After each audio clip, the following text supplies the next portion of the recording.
With the arrival of the all-new 2017 BMW G310R, a new era in the 100-year history of BMW Motorrad is officially underway. The little G310R not only owns the distinction of being the first small displacement bike BMW has made since some unsuccessful attempts in the 1920s, it's also the first BMW motorcycle produced outside of Germany.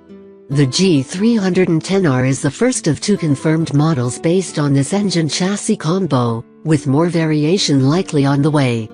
But for now, let's take a look at this sweet little riding machine.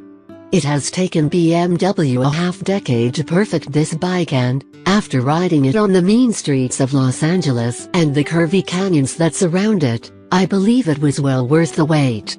The fact that BMW has chosen to build an entry-level motorcycle is a surprise to some folks. After all, it's in stark contrast to the performance-first philosophy the company has taken in the last 10 years with the release of the uber-awesome S1000RR, K1600 GT or Boxer-powered R-Nanette models for that matter.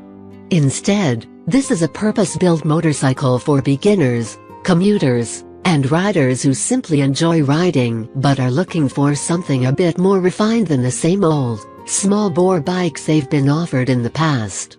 The G310R is powered by a liquid-cooled, fuel-injected, 313cc 4-stroke single with a reverse cylinder layout that points the intake to the front and the exhaust out the back. It weighs in at a claimed 349 pounds ready to ride and has an easy-to-manage 30.9-inch seat height, so it's light enough and low enough that it should not be intimidating for new or smaller riders. That single cylinder of raw power won't blow experienced riders away, but it won't intimidate a newbie, and it is more peppy than most of us expected. Our test ride started off in Hollywood during the morning rush, so we were subjected to stop-and-go traffic moving at a slow pace for the first hour.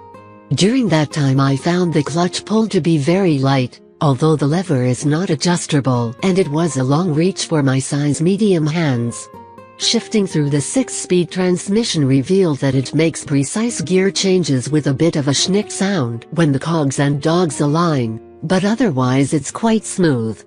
Sometimes there was a little lag between the actual shift and when the gear position indicator would acknowledge the change.